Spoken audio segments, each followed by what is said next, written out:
séance de travail a eu lieu entre le Premier ministre et des représentants de l'Agence française de développement et de la Caisse de dépôt et de consignation de France. Ces échanges ont abouti à la signature d'un accord sur la création d'une caisse de dépôt et de consignation au Burkina Faso. L'AFD, elle, annonce la création d'un fonds commun d'investissement en Afrique. Le Premier ministre de la Tunisie est arrivé ce soir à Ouagadougou. Youssef Chahed est au Burkina Faso pour une visite de travail de 48 heures. Une visite qui sera fortement marquée par des échanges avec des personnalités burkinabées sur des questions politiques et économiques. En Russie, le suspect numéro 1 des attentats de Saint-Pétersbourg a été identifié. Le dernier bilan de ces attentats fait état de 14 morts et au moins 45 blessés. Un deuil de 3 jours a été décrété.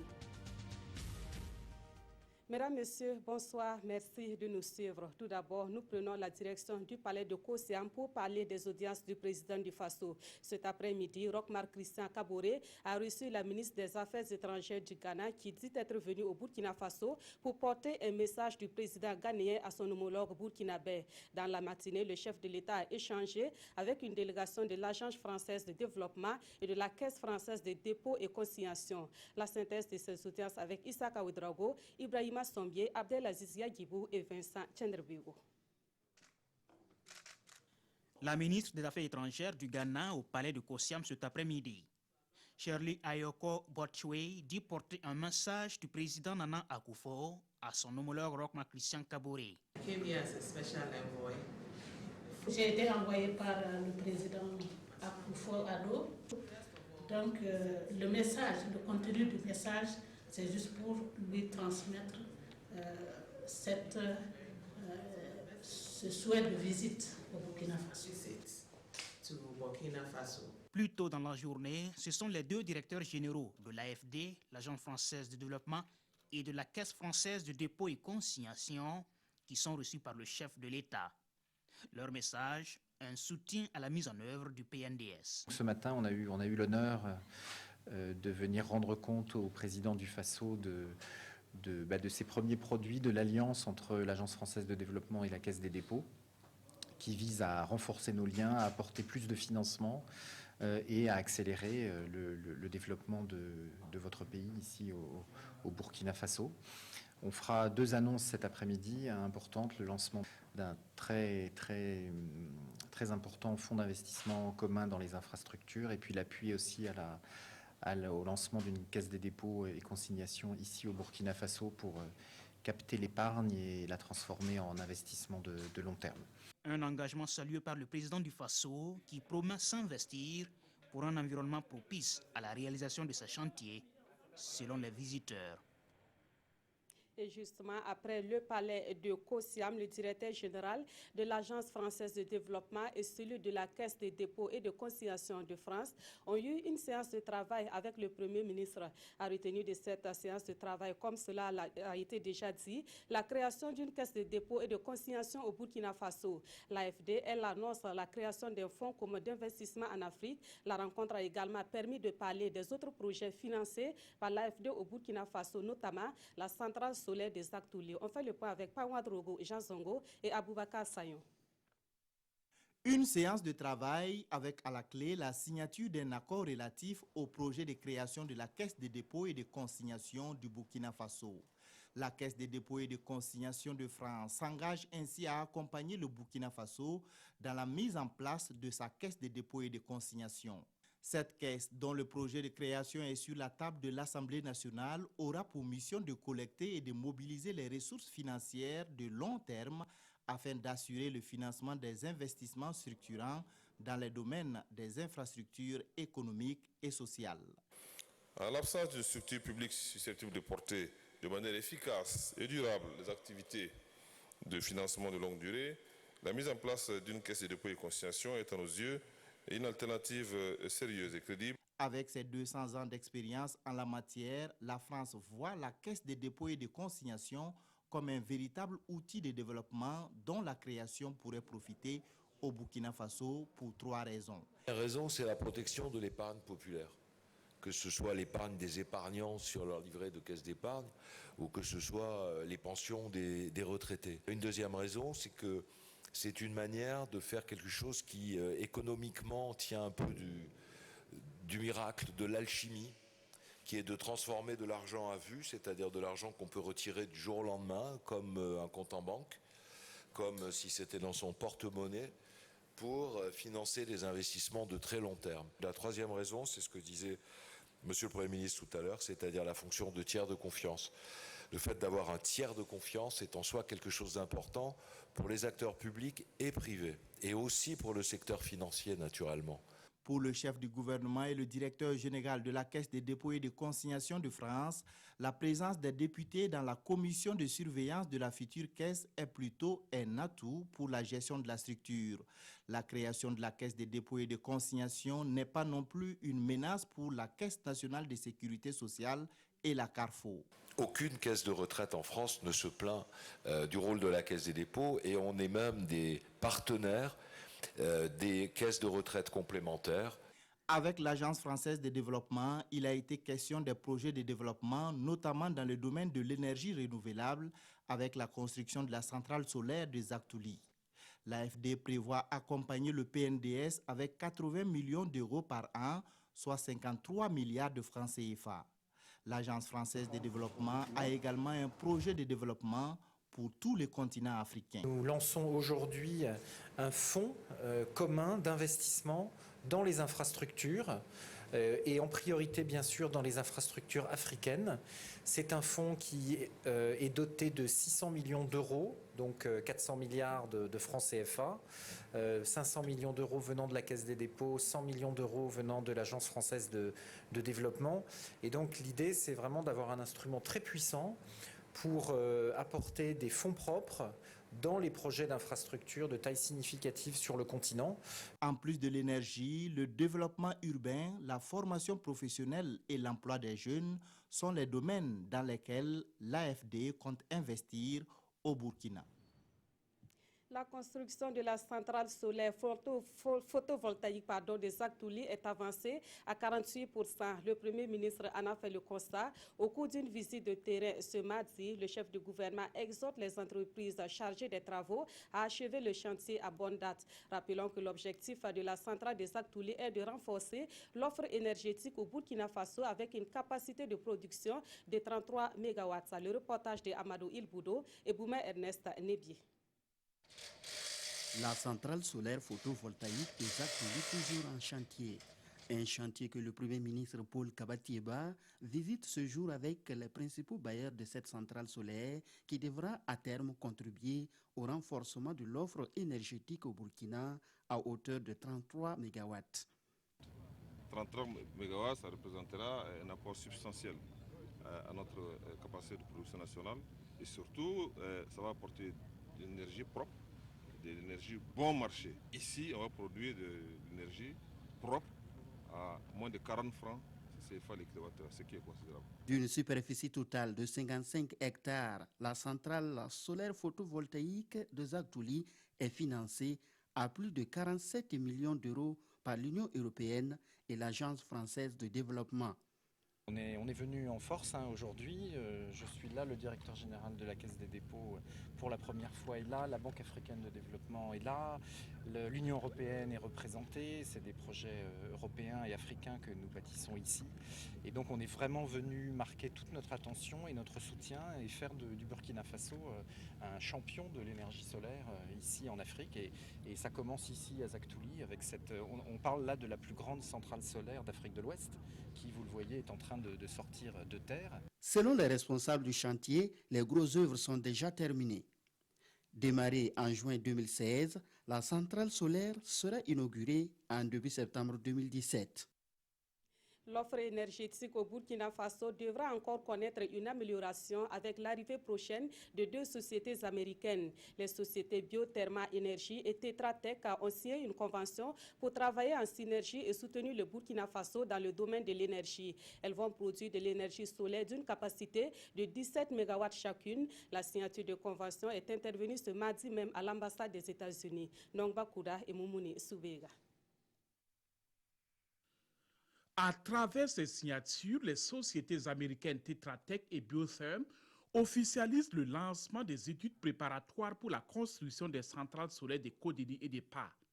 Elle matérialise également le renouvellement sur le territoire burkinabé de l'accord annoncé lors de la conférence Power Africa de Washington pour la subvention du projet de l'Agence américaine pour le commerce et le développement.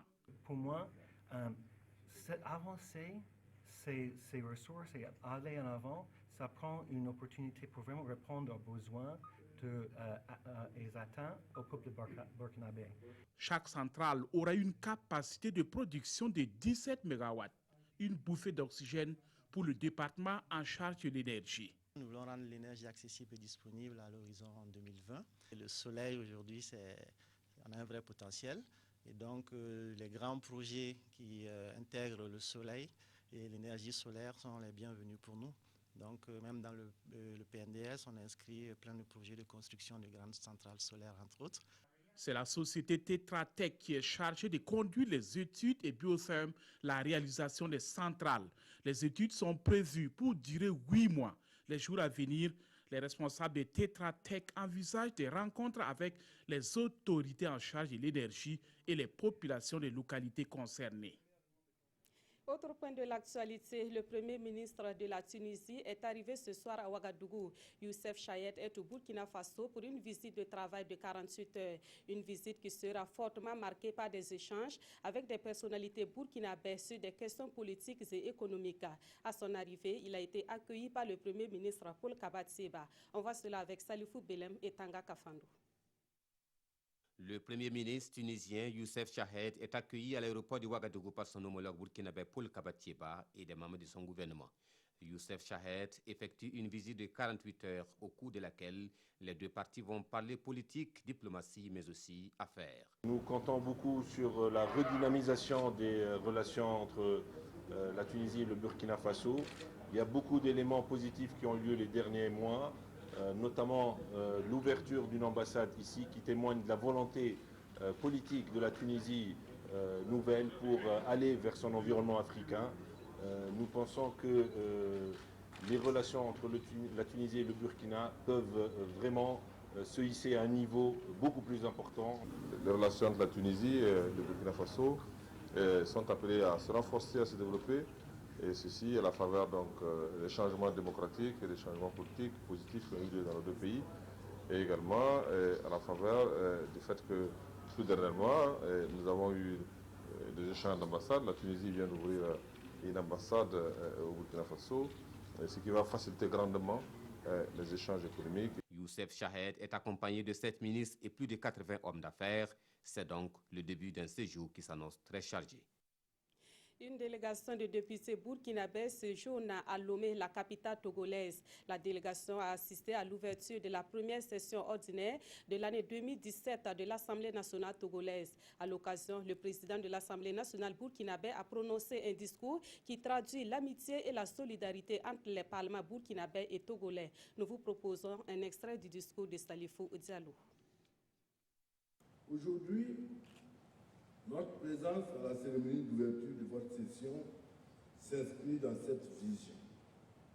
Elle procède de l'impérieuse nécessité pour nous, pays du même espace, d'entretenir et de rendre plus fertiles nos relations en mettant en avant, sans aucun complexe, nos valeurs propres et les intérêts de nos peuples.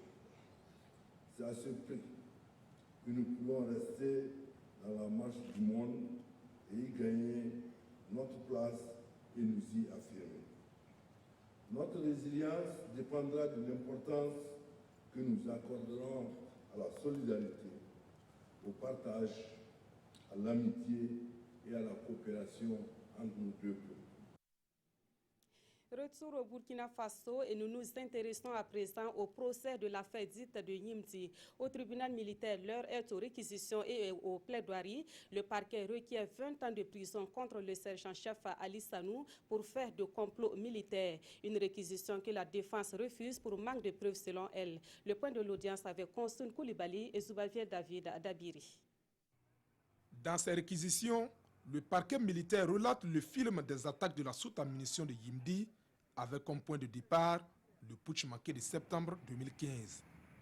Selon le commissaire du gouvernement, au lendemain de la dissolution du régime de sécurité présidentielle, Une bande de malfaiteurs avec à leur tête le sergent-chef Ali Sanou, activement recherché par les officiers de police judiciaire pour leur implication dans le putsch, s'enfuit en Côte d'Ivoire sous le prétexte d'arguments qu'ils qualifient de fallacieux. Ils s'y organisent minutieusement selon Alioune Zanré, planifient leur plan et regagnent le Burkina Faso en janvier 2016 en vue de son exécution. Ils sont rejoints dans leur forfait par certains militaires restés au pays selon le parquet. Et leur action, qu'ils qualifient de criminelle, aboutit à l'attaque de Yimdi avec son lot de blessés et de dégâts matériels. Fort de ses convictions, Alioune Zanré requiert 20 ans de prison ferme assorti d'un mandat de dépôt à l'encontre du sergent-chef Ali Sanou et du sergent Olopoda Stanislas, considérés comme les commanditaires de ce qu'il qualifie de complot militaire.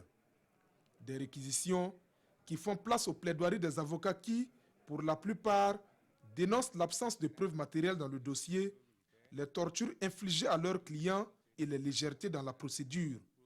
Pour maître Olivier Yelkouni, dans une affaire où les accusés nient les faits et les plaignants incapables d'apporter les preuves de leur culpabilité, l'appréciation des faits est laissée à l'intime conviction du juge.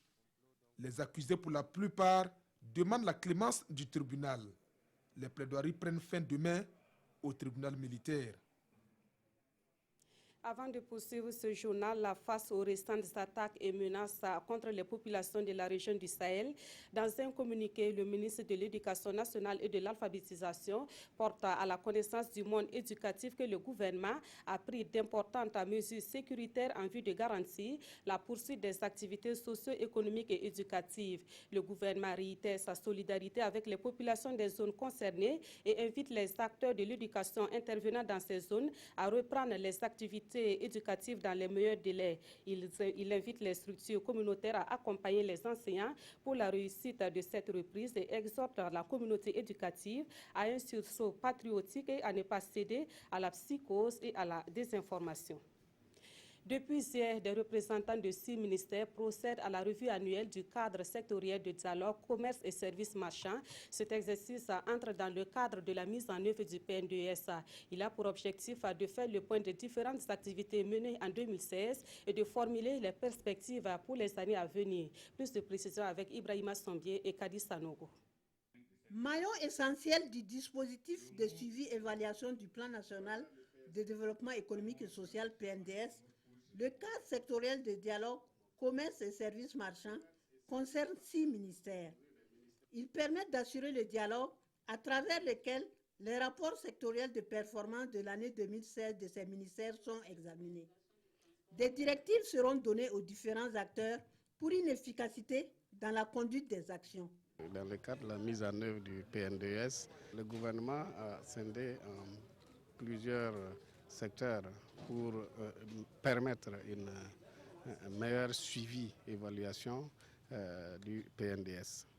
Alors, donc, notre CSD, ce matin, notre cadre sectoriel de dialogue dénommé commerce et services marchands ce matin, c'est pour, d'une part, faire le point de tout ce qui a pu être mis en œuvre au cours de l'année 2016 et aussi les perspectives pour les années à venir, 2017-2018.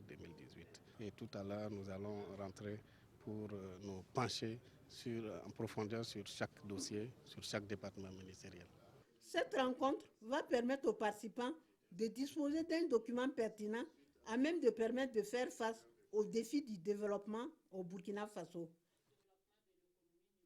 Fin de la période de la transition au SILS, le comité inter-État de lutte contre la sécheresse dans le Sahel. L'ancien secrétaire exécutif de cette institution est de retour à son poste. Ce retour fait suite à la décision du Conseil des ministres du SILS tenu en Mauritanie. Et pour ce retour du directeur exécutif aux affaires, une cérémonie d'installation a été organisée hier à Ouagadougou. Roger Kam, Mariam Daou et Vincent Tchendrebego. C'est après 4 mois d'intérim de Souleymane Ouedraogo que Djimé Adoum signe son retour au SILS, le comité permanent inter-État de lutte contre la sécheresse dans le Sahel. Cette réinstallation du secrétaire exécutif de l'institution, après 4 mois de suspension, est une décision du Conseil des ministres du SILS en mars dernier à Nouakchott, en Mauritanie. Le Conseil des ministres du SILS s'était réuni à Bamako pour examiner un certain nombre de dossiers sur le SILS et il y avait une certaine incompréhension dans le management du SILS. Et pour ce faire, il y a eu un audit général qui a été fait. Et cet audit qui a été soumis à Nouakchott le mois passé a montré que effectivement il y a eu des faiblesses dans la gestion à un certain niveau, mais il y a eu aussi des résultats qui font la fierté du SILS. Guimé Adoum, qui reprend ses fonctions, place son mandat sous le signe de la transparence. Je parlais d'un document explosif. Et donc dans ce document, il se trouve de nombreuses recommandations pour lesquelles il va falloir assez rapidement confectionner des feuilles de route avec des objectifs et des indicateurs précis. Et quand on dit plus rien ne sera comme avant, ça veut dire qu'on va jouer dans la pleine transparence. Après cet incident de parcours, l'ancien nouveau secrétaire exécutif dit compter sur l'ensemble du personnel et les 13 pays membres pour relever les défis du nouveau plan d'action du SILS. Dans la région du Nord, les acteurs de la filière oignon s'organisent pour mieux vivre de leur activité. Ils ont initié une fois le 26 mars dernier à Tougou, une localité située à une vingtaine de kilomètres de Waïgouya. Cadre de promotion de l'oignon, cette foire a également permis aux producteurs de mener la réflexion sur la conservation et la commercialisation de ces légumes. Irénée Kabouré et Herman Toui. Plus de 70 000 tonnes d'oignons sont attendues à la fin de la saison 2016-2017 dans la région du Nord, avec un chiffre d'affaires d'environ 7 milliards de francs CFA. C'est pour mieux galvaniser cette filière qui occupe pourtant le premier rang de la production maraîchère que les acteurs de la commune de Tougou ont organisé cette journée promotionnelle. Le constat que nous avons fait avec nos parents producteurs, c'est que les gens ne vivent pas correctement de cette spéculation qui est à la sueur de leur front parce que les difficultés qui entament la production de l'oignon ne leur permettent pas d'être satisfaits des résultats de cette production. Des difficultés qui se résument au manque d'organisation des producteurs, le manque de formation, le coût élevé des intrants et l'ensablement des points d'eau.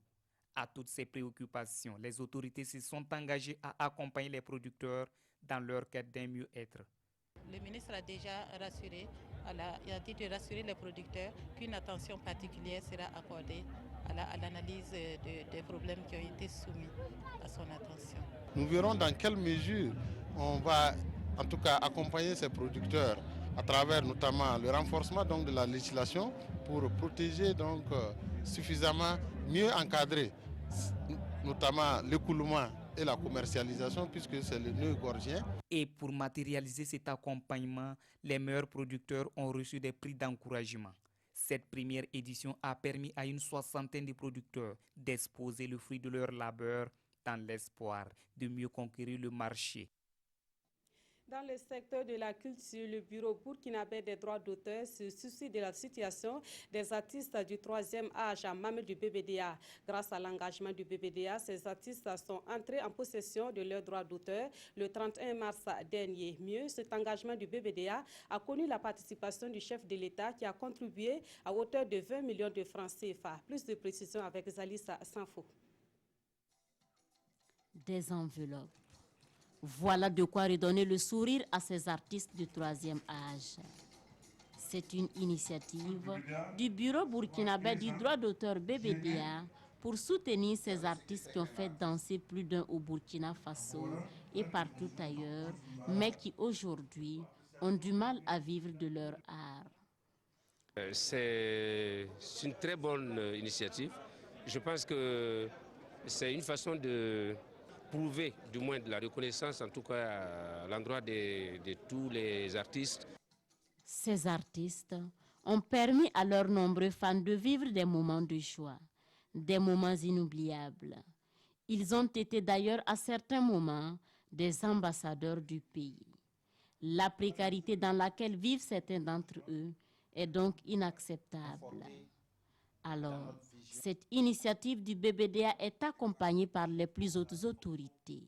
On regarde donc la condition des artistes jusqu'à présent, vu qu'on n'a pas encore de statut de l'artiste. Ils végètent aujourd'hui. Et nous trouvons que ça ne fait pas honneur à la coopération.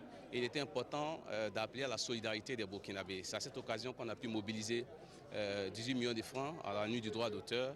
Ensuite, le président de l'Assemblée nationale qui a fait parler son cœur également avec 3 millions de francs CFA. Et aujourd'hui, la satisfaction est grande parce que le président du Faso a accepté notre plaidoyer et a autorisé aussi qu'on donne 20 millions de francs CFA. Pour le moment, ils sont 50 artistes à être concernés par le projet et ils recevront trimestriellement une bourse de 100 000 francs CFA pour leurs besoins. Actualité à l'étranger, en Russie, au lendemain des attentats perpétrés à Saint-Pétersbourg, le principal suspect a été identifié par les enquêteurs. Un deuil de 3 jours a été décrété par les autorités russes. Le dernier bilan de ces attentats fait état de 14 morts et 45 blessés. La police antiterroriste a confirmé mardi l'identité du kamikaze à l'origine de l'attaque du métro de Saint-Pétersbourg. Akbarjon Jalilov, 22 ans, était originaire du Kirghizistan. Il a été filmé par les caméras de vidéosurveillance peu avant l'explosion. Les enquêteurs sont désormais certains que le kamikaze avait prévu une deuxième bombe. Les experts ont découvert des traces génétiques de Jalilov dans un sac contenant un explosif à la station de métro Plostad Vostania. À partir de ces preuves et des caméras de surveillance, nous avons des raisons de penser que la personne derrière cet acte terroriste dans le wagon était la même personne que celle qui a déposé le sac à la station de métro Plostad Vostania. Grâce au sang-froid du conducteur de la rame de métro qui a continué à rouler malgré l'explosion, de nombreuses vies ont apparemment été épargnées. Je n'ai pas eu le temps de penser à la peur. Je devais faire mon boulot, explique le conducteur de la rame. Et non, dit-il, il n'y a pas eu de panique. Croyez-moi, quand la porte du premier wagon s'est ouverte, tous les passagers se demandaient ce qui s'était passé. Ils n'ont même pas quitté le wagon. 14 personnes au total ont péri suite à cet attentat. Mardi, la ministre russe de la Santé est venue réconforter les blessés. Une quarantaine de personnes sont toujours hospitalisées. Au Burkina Faso, des organisations syndicales soutiennent le gouvernement pour la mise en œuvre du plan national de développement économique et social. La nouvelle est rapportée par les quotidiens de ce mardi. En page internationale, les journaux commentent la rentrée parlementaire en Côte d'Ivoire. Voici la revue de presse de Vincent Tchendrebego. Soutien au PNDS, une image du monde syndical main dans la main avec l'exécutif, décrit Siroya à propos de ces organisations syndicales qui sont allés réaffirmer au Premier ministre leur soutien au PNDS avec des propositions à l'appui. Et c'est un Premier ministre admiratif d'un élan patriotique réconfortant qui parle d'une fierté d'avoir de telles organisations syndicales sachant distinguer les intérêts corporatistes de ceux de la nation. Le journal relève tout de même les notes discordantes de ce monde syndical avec la CGTB rejetant toute idée de soutien à un programme gouvernemental. Municipal partiel demain, le ministre de l'administration territoriale et de la décentralisation en parle dans une longue interview accordée au journal Le Pays. Les raisons de blocage de ces exécutifs locaux, Simeon Sawadogo les trouve dans des pesanteurs sociales qui n'ont rien à voir avec la démocratie locale, mais pointe aussi du doigt certaines alliances contre nature ou l'ingérence de certains OSC qui n'hésitent pas à émettre l'idée d'une démission du maire. Et le ministre d'évoquer le scrutin de liste uninominal, une des propositions permettant aux électeurs de connaître d'office les prétendants à la mairie. Première rentrée parlementaire de la Troisième République en Côte d'Ivoire, et Guillaume Soro parle de réconciliation nationale. L'observateur Palga qui commente l'événement relève que les dirigeants de ce pays ont effectivement besoin d'entente, mais à plusieurs niveaux.